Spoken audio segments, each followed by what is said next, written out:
What's up, my fellow priests in Season of Discovery? Here are a few tips on your journey to getting the Pain Suppression Rune. Let's dive in.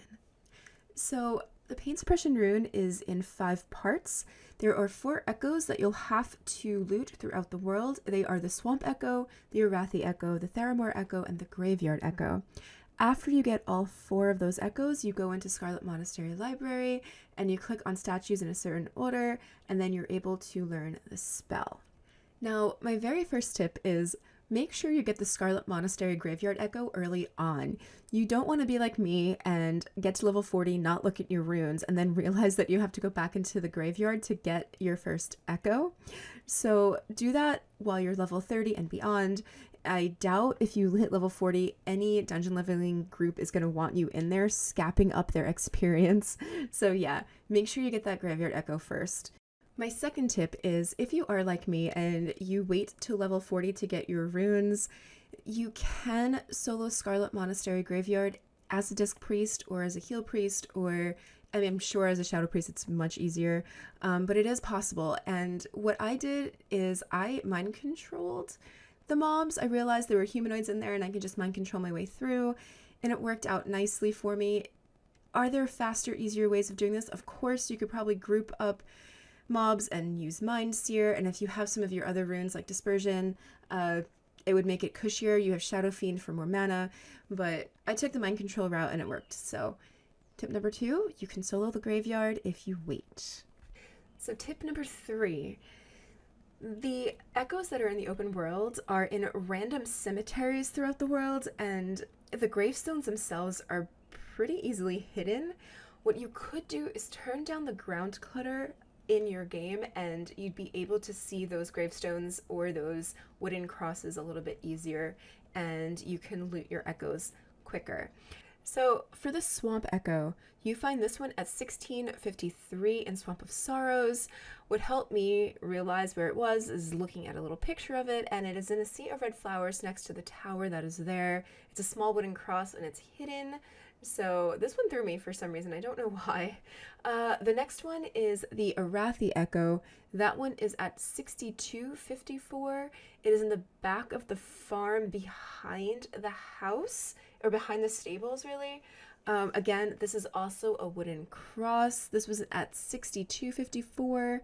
And yeah, this one's pretty straightforward. You just go back there and grab it. And last but not least is the Theramore Echo. This one is found right outside of the entrance of Theramore. I think this is the easiest one, but I'm also playing Alliance, so if you're Horde, I'm sorry. And if you're in a PvP server, I'm even more sorry. Not really.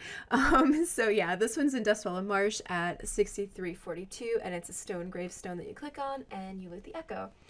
After you get all 4 of your echoes, you go back to Scarlet Monastery Library, and this is where I think the Pain Suppression Rune can get a little bit interesting.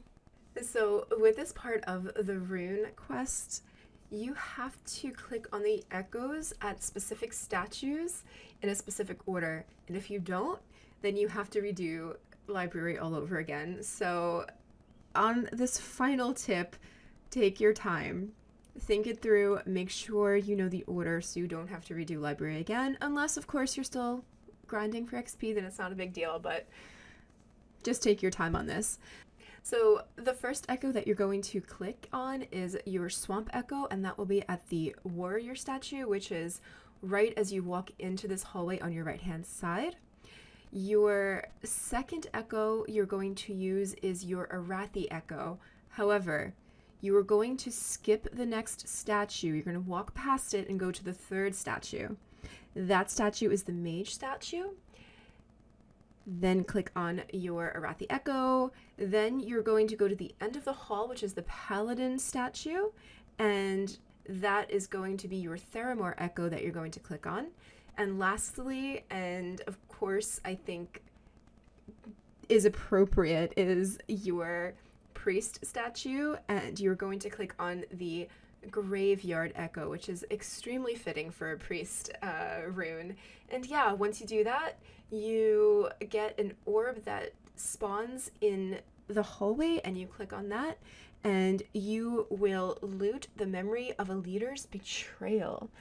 and that will help you learn your Pain Suppression Rune spell. And lastly, what is Pain Suppression? If you have played Disc Priest in Wrath of the Lich King, you are extremely familiar with this spell. But if you are a noob, which is okay, Pain Supp just reduces the damage taken by 40%, and it increases resistances to dispel mechanics by 65%. So it's both helpful in PvE as well as PvP. I was kind of curious what the difference was between the Pain Supp that you get in Sod versus the one that you get in Wrath.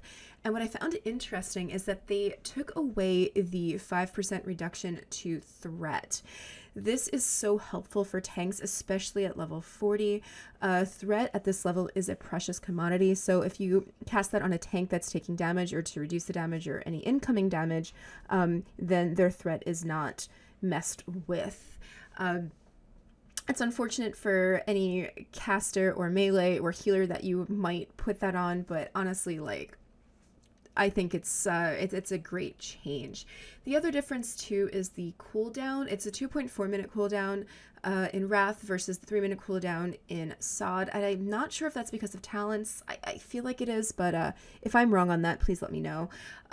Yeah, so hopefully this video was helpful. Hopefully you learned some tips that will help you get to the Pain Supp rune nice and easy and efficiently. If you are so inclined, I stream on Twitch 2 to 4 nights a week, and that is on twitch.tv/spiritchill with 2 T's. Come in and say hi in the chat. I try to make a fun stream, and yeah, I hope this helped you once again, and hope to see you guys soon. Happy gaming and peace out.